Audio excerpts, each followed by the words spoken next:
This Austin conference will now be recorded. is unable to attend the meeting. So in his absence, I am going to open this meeting, and the first order of business is approval of minutes for the regular November 2nd, 2022 meeting. May I please have a motion to approve the minutes? So moved. Thank you. Chris Green moved the approval of minutes motion. Any seconds? I'll second. Thank you. Jennifer Sheldon seconded it. All in favor, say aye. Aye. Okay, thank you. Motion passes unanimously. The next order of the business is Greenway and Complete Street status update, which is supposed to be given by me at each meeting. So today I have some good news for you. We did receive the project authorization letter from DOT.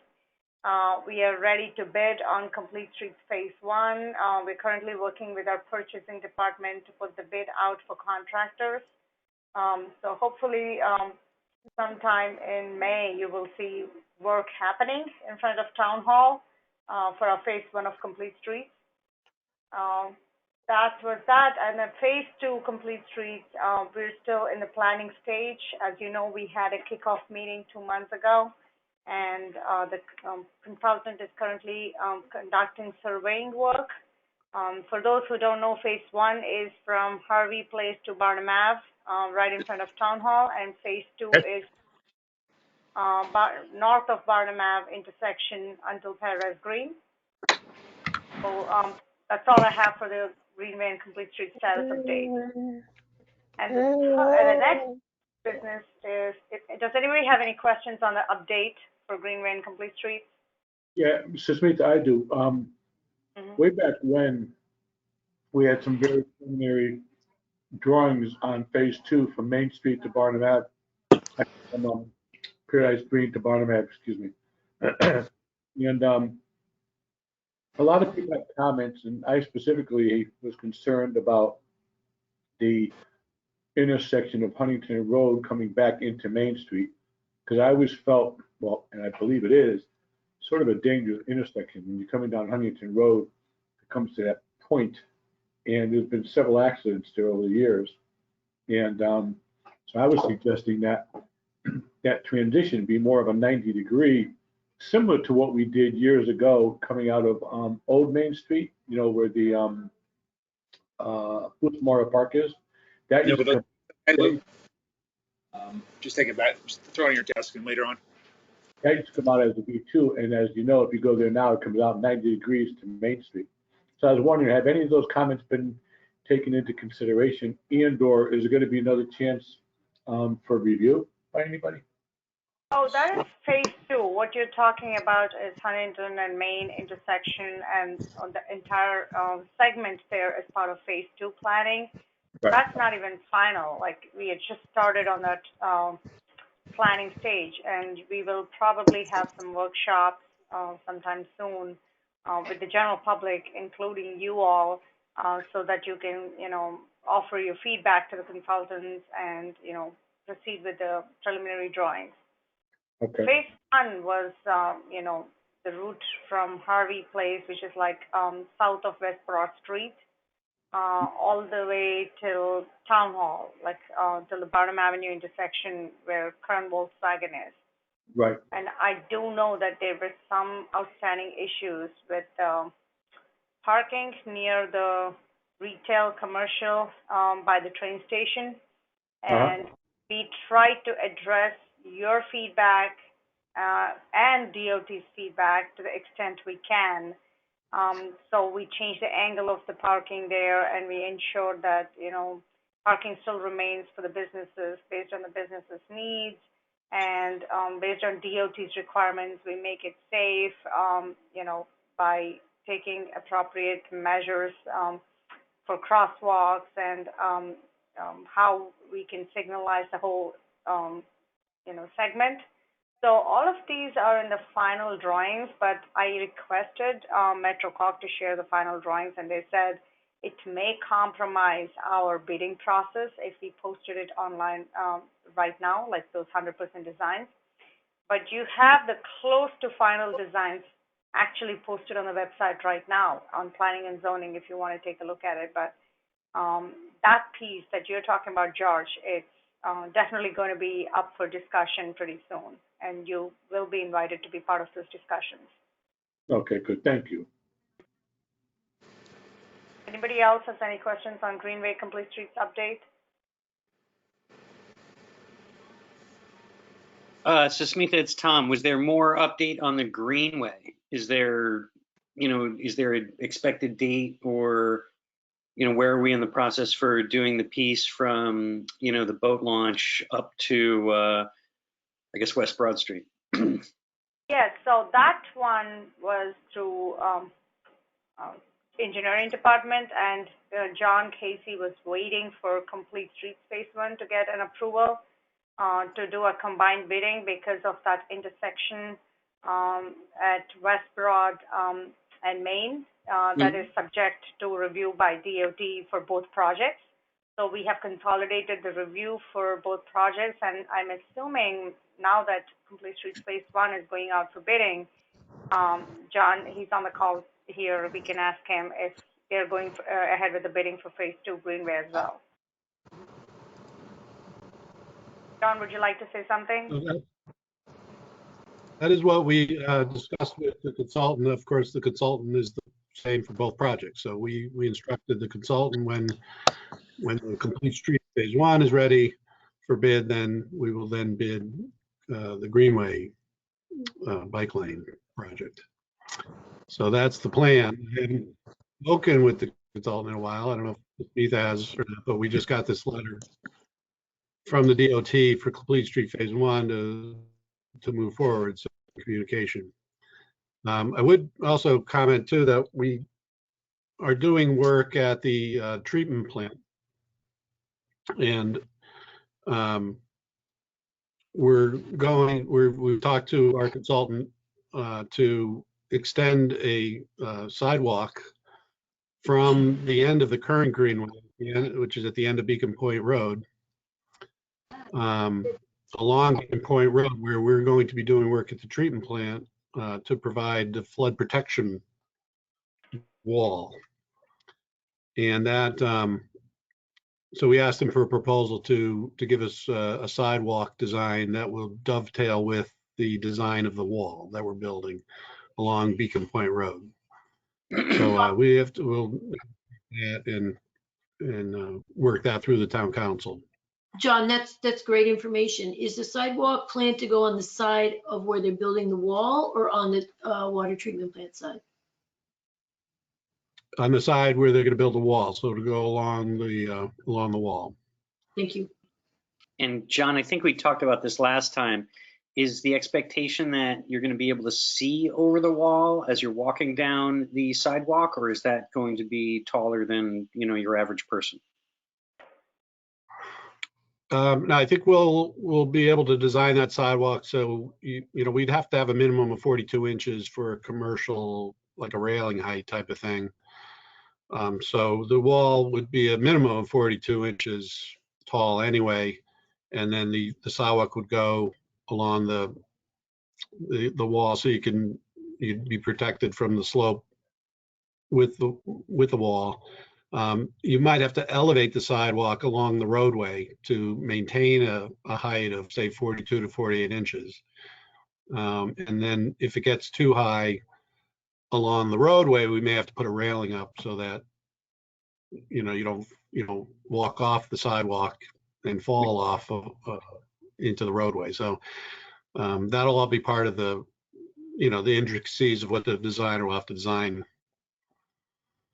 And will there be a bike lane painted as well? Yes. Great. Well, it'll either be a bike lane or a sharrow, whereas right now it's proposed to be a sharrow. Sure. And it'll probably be a sharrow. Easily marked, thing, just so it's contiguous and it's not just a drop off at the end of the Greenway and then picking up on Birdsey. Yeah, so it'll be a sharrow marked on the roadway there. The only additional thing there will be a 5-foot sidewalk. Thank you. Right. So anybody else has any other questions? Okay, so we'll move on to the next item, which is Greenway Complete Streets website update by Jim Simons, or Jim Simmons. I don't know how to say your last name, but can you just give us an update on the website, Jim? You're kind of catching me unawares here. Would you repeat again what you want? I'm sorry, I'm unable to share the agenda on the screen, but the fourth item on the agenda is the website discussion. I know you had some updates on the website.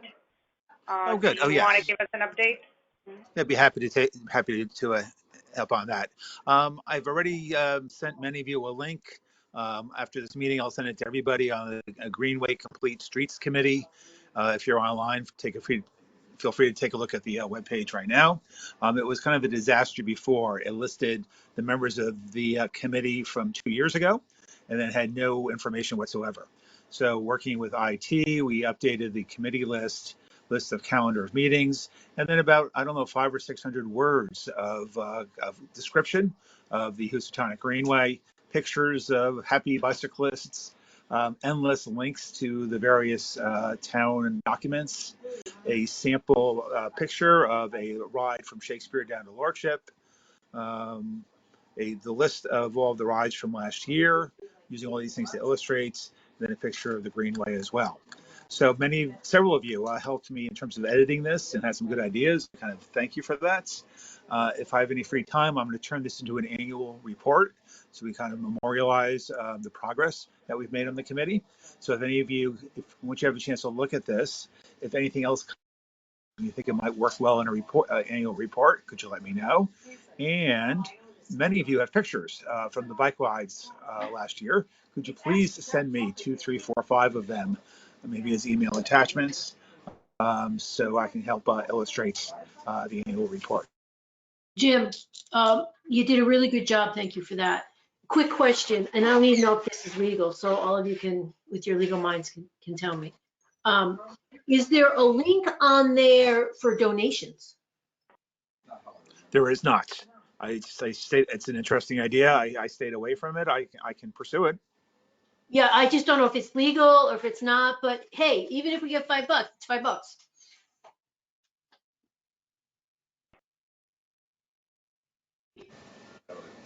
I'm having some technical problems here in town hall. I think I've lost most of you. So I apologize, but you'll be getting a copy of the report. And this is why I hate doing Zoom meetings at town hall. So regarding the website, I sent my feedback to Jim. I told him that when I tried opening it on my cell phone, it did not look like how other web pages, town web pages appear on the that's so cute. But I hope Jim takes that feedback and works with Dave Wright on, fixing that. I would generally stay away from collecting donations online, and it becomes an accountability issue and a transparency issue. If you had a 501c3 organization and you're raising funds, you have, tax filing or whatever, then, there's a way you can demonstrate where the funds have gone and who is collecting the funds and who is monitoring them. I don't think this is just a subcommittee of the Planning Commission, so I would definitely stay away from official fundraising through town's official platform. Thank you for that information. Yeah. Anybody else has any questions on this? So if you don't have any questions, I will move on to the next item on the agenda, which is the POCD update for Complete Streets and Greenway Policies discussion. I wanted to share my POCD webpage, the current POCD document, but unfortunately I'm unable to share the screen today. Eileen, do you think you can open town plan of conservation and development document, the current document? I can try. Harold has advised me to start this discussion today with you all. And then maybe, at the next meeting, you can come back with ideas and more input on what you see today.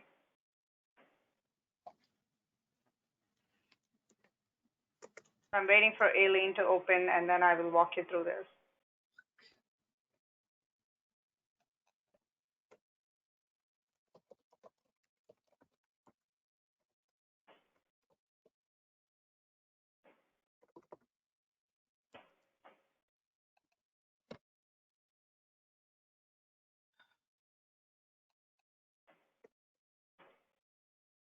Actually, Aileen, you can make me the presenter. That's why I'm unable to share the screen. Can you please make me a presenter?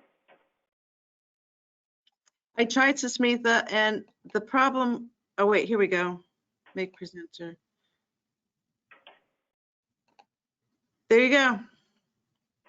Okay, sounds good. So this is our current POCD document, and very quickly I will go to the section that is most relevant to this committee, which is greenways and complete streets, which will be part of the transportation creation. So if you look at the current POCD document, you have these general description and goal for transportation to promote economic vitality, provide safe and efficient transportation options.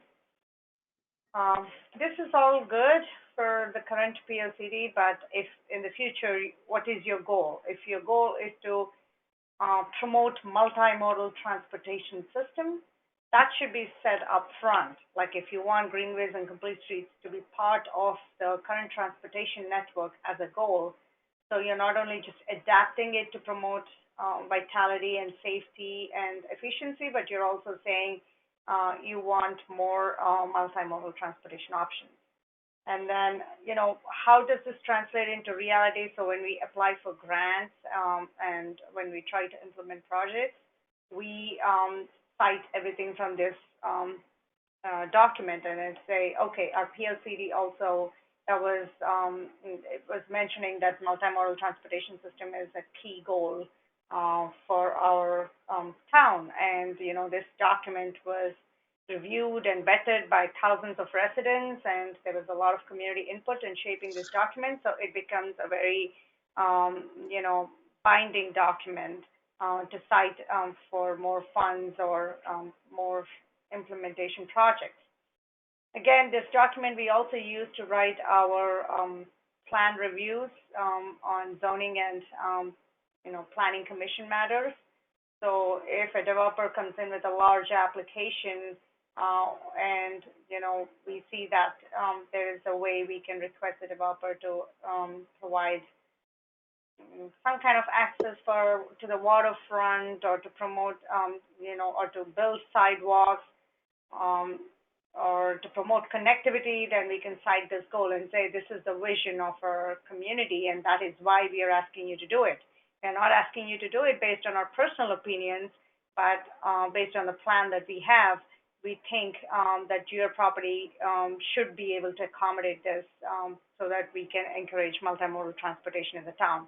Because sometimes, there could be a development application, for example, this is just an example. This is nothing to do with the actual development that's happening or what is there right now. But if you look at that Riverview Restaurant by Dock Shopping Center,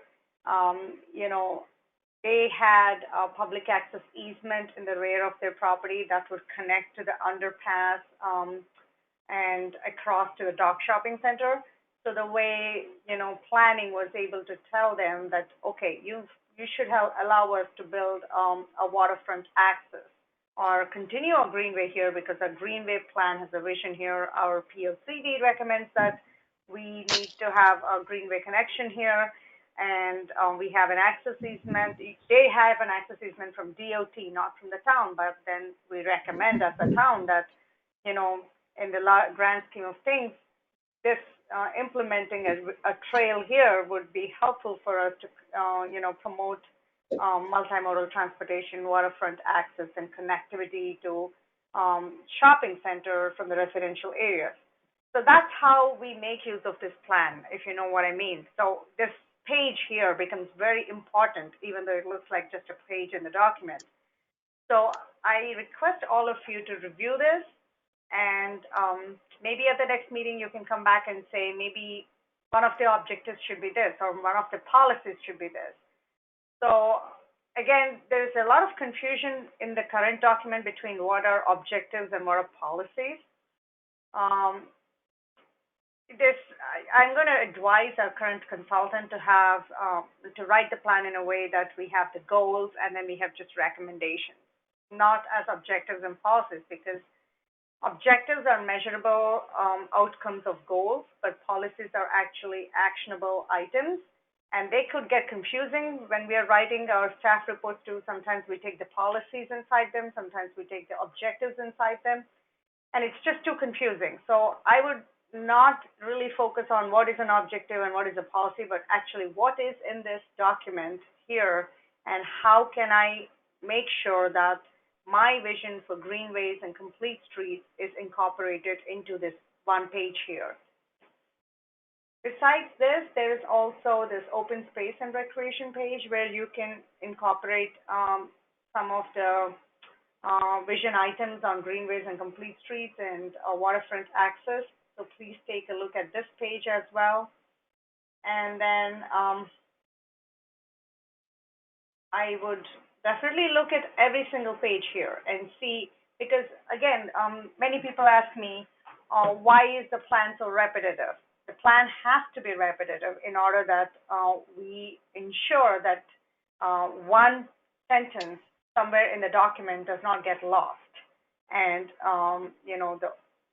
if you want it to be important and prominent, and if you want this to be actually implemented, it has to be not only in one section, but in multiple sections that relate to this item, so that any request we get in this office for any development or any grant that is out there, we can avail them for our needs based on what we have in this document here. So there should be some synergy between the various topics, and also what our vision is for greenways and complete streets has to be mentioned at various sections in the document, so that it's just not like one page somewhere that nobody has noticed and it's just missed people's vision, and that's why it's not being implemented. Anybody has any questions so far? If I'm too fast, let me know. If you're not able to understand, I can slow down and explain again. Yes, so Smita, I just have a simple question. What we're looking at right now on the screen, is that the old one, or is that a draft of the new one? This is our current plan. That's the current one. Okay. So every 10 years we update. Yeah, and so that's the to process update that by just went this through December, during and the we are fall and all of hopefully that. on that timeline. But right now, this is our current plan. Mm-hmm. So the current plan is good, but there are also some things that are missing in the current plan. Like I just pointed out, the term multimodal transportation should be prominent in the goal, I think. So when the consultants are writing the new plan, they won't start from the scratch. They will look at what's in the current plan, what's working, they keep, what's not working, they try to change. And what's new, entirely new, they try to incorporate. I have a question. So is this document ongoing, updatable, or are we waiting to make the changes until the 10 years is up? And if so, when is that? No, it's ongoing. Actually, we just started, not just started, but we started our update process last spring. We had several pop-up events. We have attended several pop-up events, and we met with so many residents and asked them what their preferences are for the town and their vision for the town. We also had an online survey. We had 4 public workshops. We are meeting with the department heads on a monthly basis. We've met with members of all the town boards and commissions related to the land use and physical growth and development of the town. So I think we've met with at least 15 boards and commissions members. Now we are meeting with stakeholders and from outside agencies who are key partners in implementing this plan, like DOT and Metro North and DEP. The consultant is writing the draft right now. We had an online survey. We received around roughly, I think, 1,100 responses. So we will use all this feedback into writing a document that is more applicable for the next decade and more relevant to the issues that are present today. Okay, thank you. Please review this document and, tell me, oh, I like this in the current plan, but I don't think this is addressed, or I don't think this language holds true because our current situation has changed, and I'll make a note of it. There is this map under Stratford Vision Plan on page 17 that shows the vision for greenways and complete streets in the town. Now, this is something that you have to pay attention to, because right now, if you see this vision plan, we have implemented this orange area, which is the TOD zone.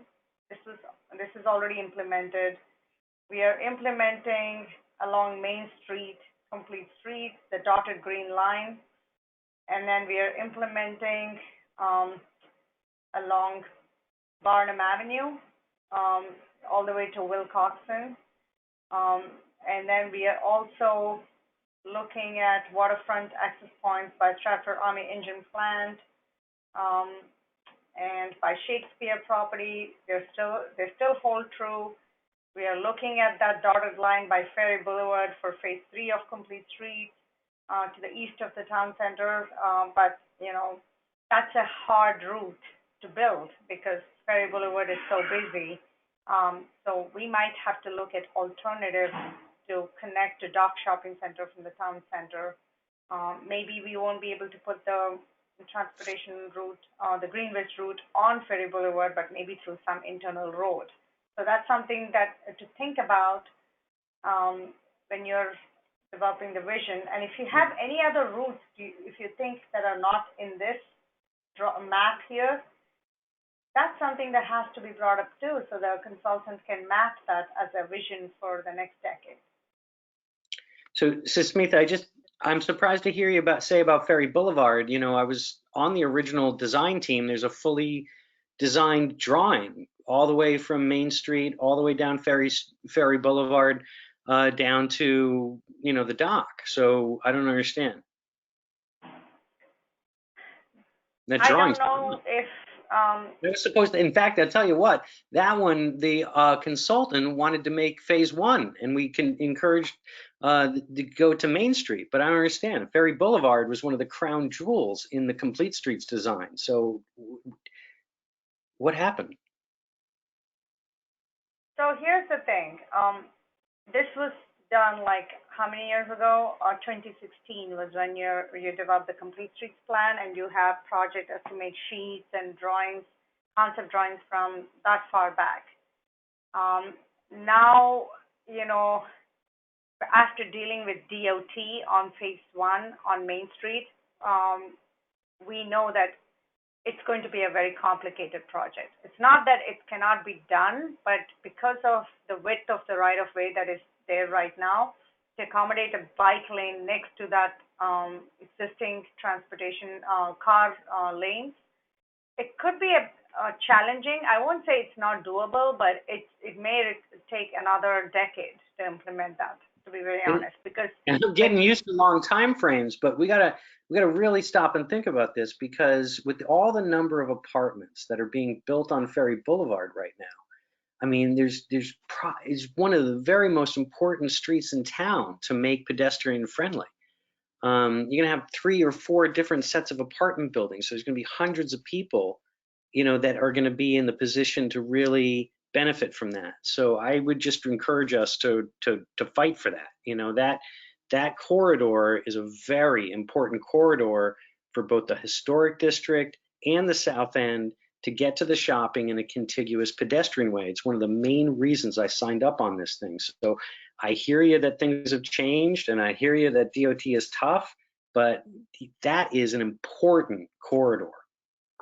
I'm also confused because it goes down Housatonic Avenue, which is, a beautiful residential road. And I understand once you get to the bridge and the dock, it's congested there. But that's, and not to belittle it, it is probably dangerous, but that's a very small portion of it. The majority of that route is already beautifully mapped out. So I too am confused. Yeah, again, like I said, this is just a vision, and you can have a vision that says, like this, as you see right now, because you seem to agree that it should be on Ferry Boulevard. But when we actually get to the phase 3 planning and we look at it, from one street intersection to the next street intersection, and how, what's the existing width of the roadway, what are the traffic speeds, what's the volume of the traffic, how much width is required for a bike lane, and what would DOT actually allow us to do here, because it's a state right-of-way. Things may change, but that doesn't mean, you cannot have your vision outlined. And like Tom said, if you would like to push for it, yes, you can definitely push back and say, this is what the community wants.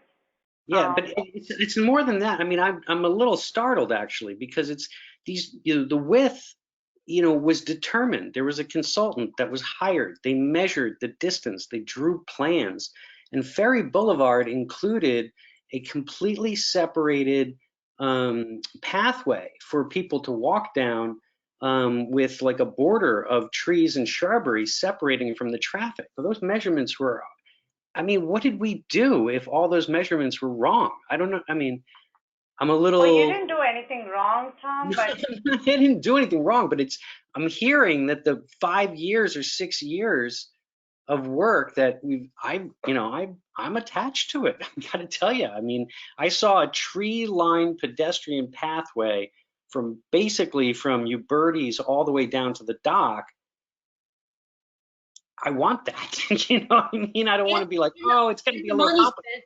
And the money spent on consultants. What happened to all Oh of my that? God. Yeah, so I don't know that, and it's just I think when sometimes we get to that stage of advanced planning, we can definitely hold those discussions with DOT and say, this is what we had planned for, this is what the community wants, this is how the consultant wants to do this, and see where they go. Because I can tell you, we tried so much to get the bikes off Barnum Avenue intersection to, so that we can have them, bike across. It was a definite no with DOT. We can't get their approval to do it. We wanted to do certain things on Main Street in front of Town Hall, and they didn't want a bike lane closer to Barnum Ave intersection, leave alone on the intersection. And on Ferry Boulevard, I can tell you that there will be a lot of resistance, a lot of back and forth. But if the community is willing to wait for it and fight the fight, yes. Obviously, it may take 10 years, 15 years. Maybe there'll be some compromises that have to be made on both sides, but you may not get what you have envisioned in the plan. A consultant doing drawings without including DOT in the analysis is a totally different ballgame. Like, they're doing based on their technical expertise, but now DOT puts the stops at every point and says, this is not what we want, because they don't want to take ownership of any single accident that may happen because of what they're allowing on this roadway. So, Smita, and again, I'm not trying to. It's going to be a lot of discussions when we get to the phase 3 planning and technical design. So, Smita, I just like make one more point. The other thing that I've been terribly confused about since the beginning of this project that I've been involved in is my understanding is that I was told explicitly that once we did the work to adopt a complete streets policy at the town council level. And any time a shovel hit a state road and we had a town policy for complete streets, that there was a law that said the DOT had to allocate a large amount of funds to facilitate that vision. Am I wrong about that? Is that just not true? That's a good question. I'm going to meet with their DOT staff next week, and I'm going to ask them how and what or the guidelines for allowing bikeways on their state rights of way, and how much of a leeway does the community get in this? Because I myself don't know, and it's DOT is having multiple divisions. So the planning team may say we fully support multimodal transportation, and they even actually gave us a OPM grant to do the Complete Streets Phase 1 designs.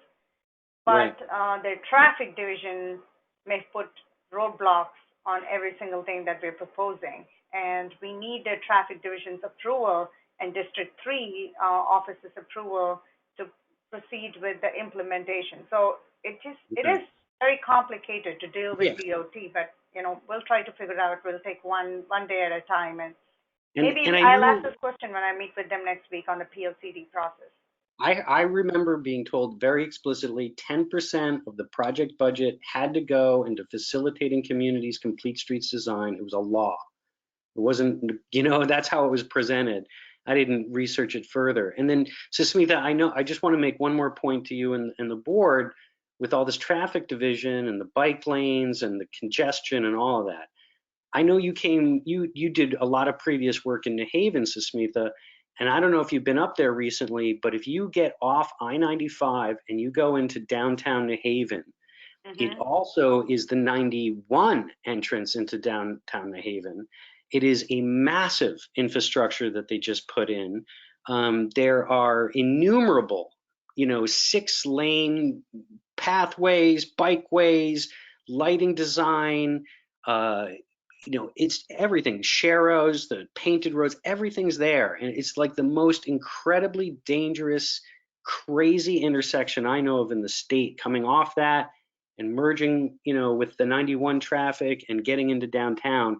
And the state DOT they did all of that right there. It's like 15 miles from here. So when we look at a little thing, like, to me, and I know we've had this discussion before, but Barnum Avenue and Main Street and this talk of Ferry Boulevard, we don't have anything that compares to that craziness. And they just redid it beautifully. It's beautiful. They did a wonderful job. And I just don't understand why we can't have that kind of input into our town, because that is the most complicated pedestrian multi-highway merging intersection I can think of.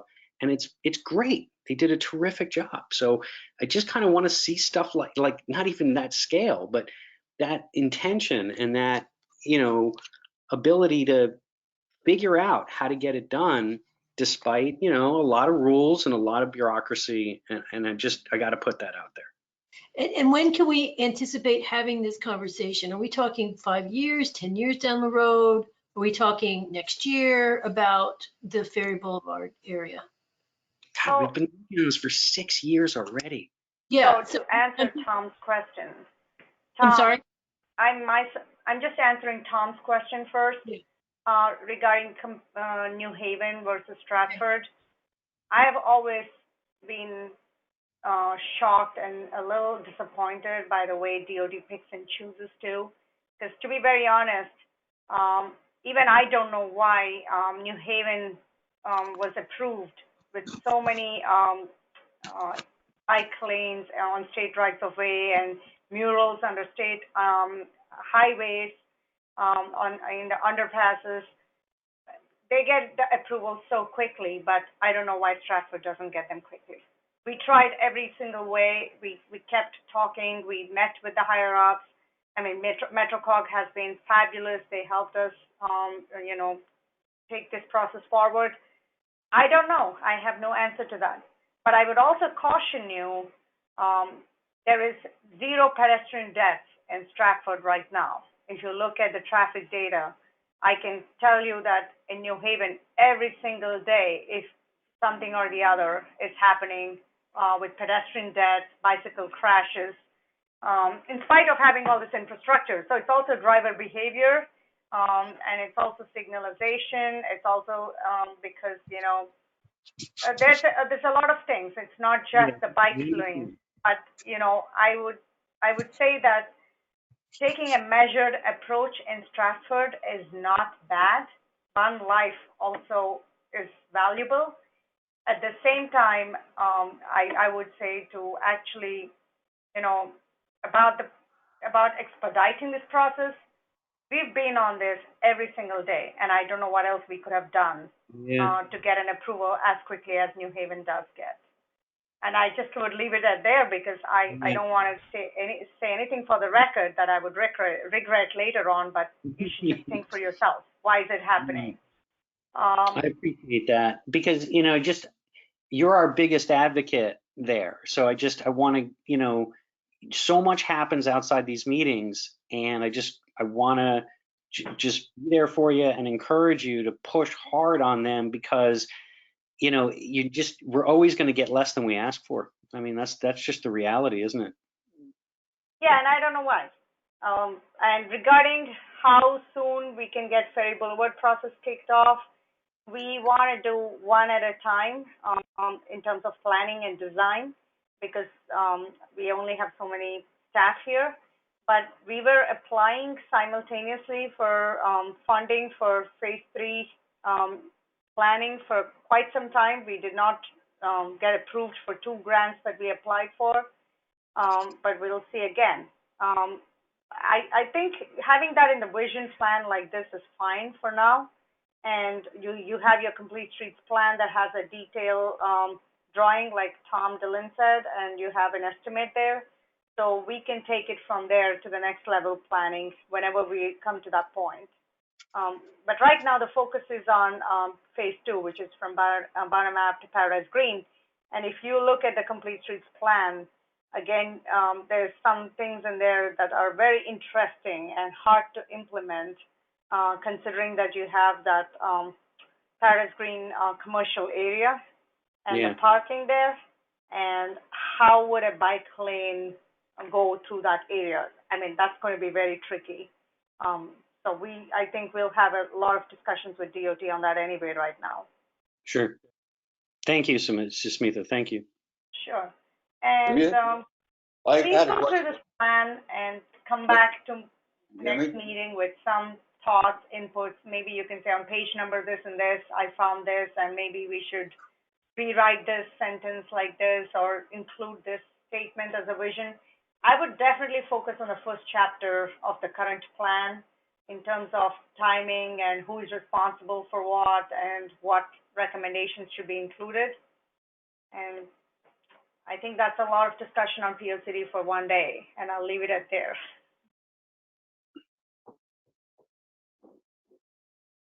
Anybody else has any questions? Yes. Yes, John. Hi. I just had a quick one. If I recall from last time we were involved in this area, we're looking at Shakespeare Theater crossing over to Elm Street and toward Academy Hill as an option, sort of plan B, because there was problems possibly with the DOT going down Ferry Boulevard, and we talked about Housatonic. So road. So that all got lost or never anything developed? I don't think we developed anything as an alternative to Ferry Boulevard. The route that you're talking about near Shakespeare, that's always been part of phase 2 Greenway, and that's going to get implemented. But Ferry Boulevard, you know, whether we would take the route on Ferry Boulevard or take the route through Housatonic Avenue and connect to Ferry Boulevard was the question there. And I think that we can iron it out when we come to the planning and design stage for Ferry Boulevard bike route. Thank you. Thank you. Anybody else has any questions? The next item on the agenda is a bicycle community designation. I needed some input from this team on some questions on the application. I shared with you this information almost 2 months ago. I think the next deadline is actually this month, sometime in spring. That is a good way to showcase Stratford in a positive light, especially when we are doing all our grant applications. So someone has some time to review the application, and you know, there was an email that was sent to you all asking to specifically focus on a few questions and provide input. If you can provide that, that'll be great, so we can, get going on this application for bicycle community designation. Do you remember the date you sent that? I think it was a few months ago. Let me see. Can you send it to us again? Yeah, I think it was in September. Okay, I'll and look for it in September. I think I sent it to you on November 2nd, 2022. Oh, November 2nd. Thank you. Yes. Thank you. And with that, we come to the end of our meeting, unless somebody else has any questions regarding the bicycle community designation. I just have a comment before we close, but on an independent topic. Yeah. You're muted, Tom. All right. It just so happened that I made contact with somebody from CT Rides, which is the Connecticut organization that does like carpooling efforts and stuff like that. And I just want to throw it out there that she also told me that they do have some funds to support bicycling. And I thought that they were interested in the Shakespeare market, and I'm not sure if that is the appropriate fit, but we did that bike corral last year at Main Street Festival, and I'm pretty sure that we could have a really constructive conversation with CT Rides about getting some funds to promote that and make it bigger and better for the next year at Main Street Festival. They're looking for a higher attendance event, and Main Street Festival is a big one, so I just wanted to put that in people's ears. I'll probably reach out to Howard as well, but there is a small chance we might be able to get some support from CT Rides on the bike corral at Main Street Festival. Tom, can you email Mary Dean, because they typically coordinate with the event organizers of Main Street Festival? Sure. So she may put the word out to them. Yep. All right. Thank you. So Samantha, I just want to thank you. You're a wealth of knowledge. I know you're our advocate. You're doing a great job. Yay. Thank you, Karen. I agree. I totally agree. Okay, so with no other items to discuss, I will request an adjournment motion for this meeting. Can I have a motion to adjourn? I motion to adjourn. Second? Second. Tom Dillon seconded. Motion to adjourn was passed by Karen Burke. All in favor? Aye. Any opposed? Motion passes unanimously. Thank you, everyone. Have a great day. Thanks, you too.